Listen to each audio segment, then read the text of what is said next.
banyak celah-celah kosong yang ditinggalkan.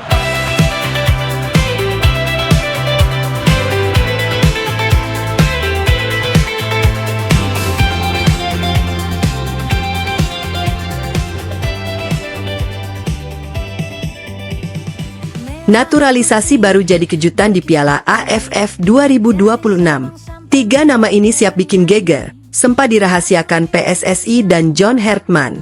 Kewap Hison.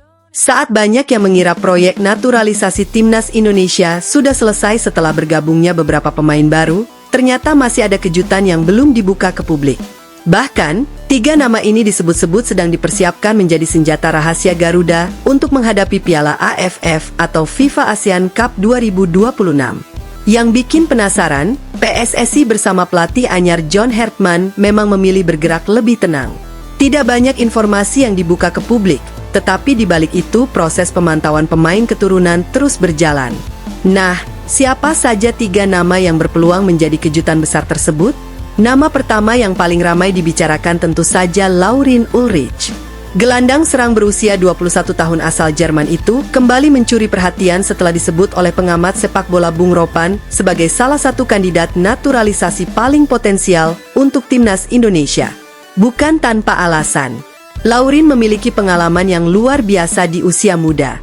Ia pernah memperkuat timnas Jerman mulai dari kelompok U17, U19 hingga U20. Saat ini dirinya masih berkarir di sepak bola Jerman setelah dipinjamkan dari VfB Stuttgart. Sebagai gelandang serang, Laurin dikenal memiliki visi bermain yang sangat baik, kreativitas tinggi, dan kemampuan membuka ruang bagi rekan-rekannya. Kualitas seperti ini jelas menjadi kebutuhan timnas Indonesia yang sedang membangun regenerasi di lini tengah. Yang membuat peluang naturalisasinya semakin menarik, Laurin dikabarkan memiliki garis keturunan Indonesia dari sang kakek yang berasal dari Surabaya. Jika seluruh proses administrasi berjalan sesuai rencana, bukan tidak mungkin ia akan menjadi salah satu kejutan terbesar Indonesia di Piala AFF 2026. Nama kedua adalah Dean Zandbergen.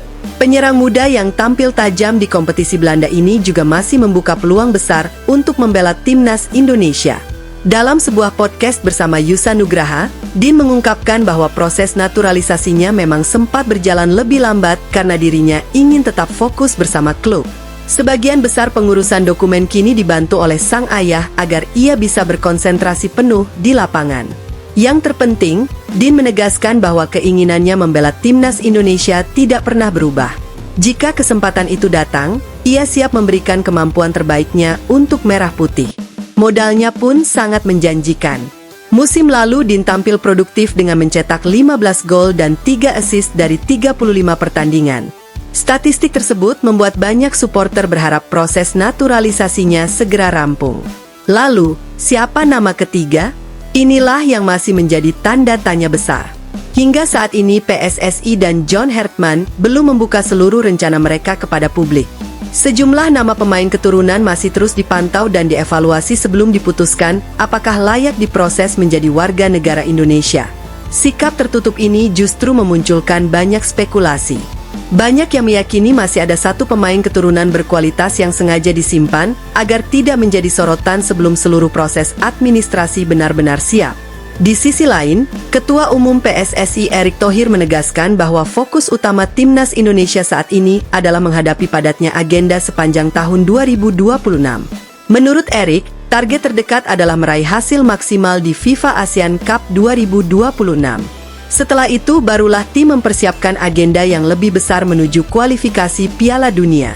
Ia juga meminta publik memberikan waktu kepada John Hertman untuk beradaptasi dengan lingkungan sepak bola Indonesia. Menariknya, Hertman langsung merasakan pengalaman khas Indonesia ketika pertama kali menjalani aktivitas bersama tim. Dalam perjalanan menuju Bogor, ia sempat terjebak kemacetan Jakarta. Momen tersebut bahkan menjadi cerita ringan yang cukup menyita perhatian publik. Di lapangan, Hertman juga memiliki pendekatan berbeda. Ia beberapa kali memilih mengamati pertandingan dari tribun untuk mendapatkan sudut pandang yang lebih luas sebelum melakukan evaluasi terhadap timnya. Menurut Erick Thohir, hal itu merupakan bagian dari metode kerja sang pelatih dan tidak perlu diperdebatkan. Yang pasti, PSSI memberikan keleluasaan penuh kepada Hertman untuk membangun skuad sesuai visinya. Kabar baik lainnya datang dari undian FIFA ASEAN Cup 2026. Indonesia dipastikan kembali bertemu Malaysia dalam fase grup bersama Singapura dan India. Duel klasik Indonesia melawan Malaysia tentu menjadi pertandingan yang paling ditunggu para pecinta sepak bola Asia Tenggara. Apalagi turnamen kali ini berlangsung pada periode FIFA Matchday. Artinya seluruh negara memiliki kesempatan memanggil pemain terbaik mereka yang berkarier di luar negeri. Situasi tersebut jelas menjadi keuntungan bagi timnas Indonesia karena John Hartman berpeluang menurunkan kekuatan terbaik, termasuk apabila proses naturalisasi beberapa pemain baru berhasil diselesaikan tepat waktu. Setiap pertandingan nanti juga memiliki arti penting bagi posisi Indonesia di ranking FIFA. Jadi targetnya bukan hanya mengejar gelar juara ASEAN, tetapi juga meningkatkan daya saing Indonesia di level Asia. Semua langkah tersebut sebenarnya merupakan bagian dari proyek jangka panjang menuju Piala Dunia 2030. John Hartman sendiri dikenal sebagai pelatih yang pernah membawa Kanada tampil di Piala Dunia 2022. Pengalaman itu menjadi modal penting dalam membangun fondasi timnas Indonesia agar mampu bersaing di level yang lebih tinggi. Program naturalisasi, pembinaan pemain muda, hingga peningkatan kualitas kompetisi menjadi bagian dari strategi besar yang sedang disusun PSSI. Kalau nantinya Laurin Ulrich, Dean Zandbergen, dan satu nama kejutan lainnya benar-benar bergabung, kekuatan timnas Indonesia tentu akan semakin lengkap. Lini tengah mendapat tambahan kreativitas, lini depan semakin tajam, sementara persaingan memperebutkan tempat di skuad utama akan semakin sehat.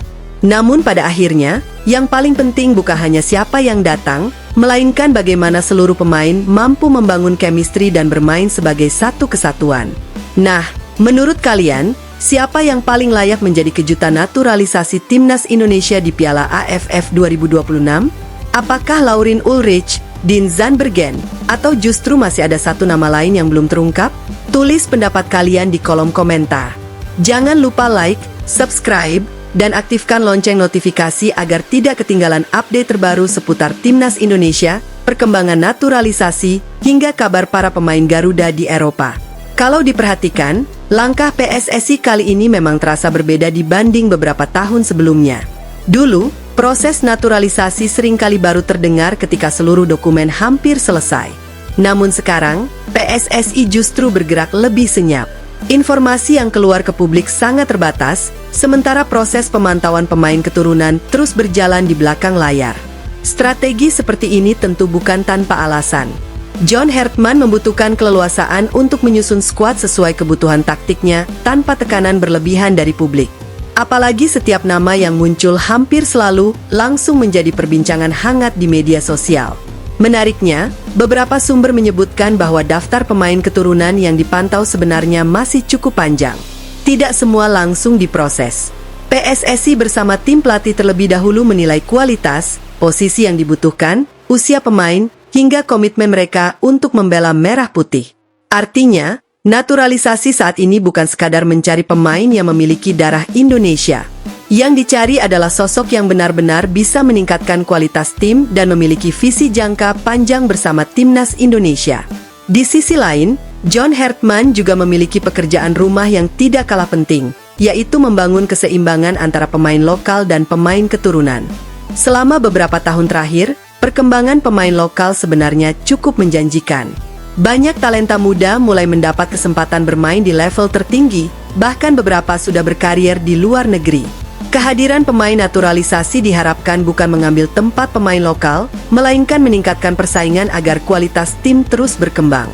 Persaingan sehat seperti inilah yang dibutuhkan sebuah tim nasional jika ingin naik ke level Asia. Bukan hanya itu, keberadaan pemain-pemain yang terbiasa bermain di kompetisi Eropa juga bisa memberikan pengalaman berharga kepada rekan-rekannya. Mulai dari intensitas latihan, disiplin, hingga mental bertanding di pertandingan besar. Kalau semua proses berjalan sesuai rencana, Indonesia berpotensi memiliki kedalaman skuad yang jauh lebih baik dibanding beberapa tahun sebelumnya. Bayangkan saja, di lini depan ada penyerang-penyerang yang semakin tajam. Di lini tengah tersedia banyak pilihan pemain kreatif.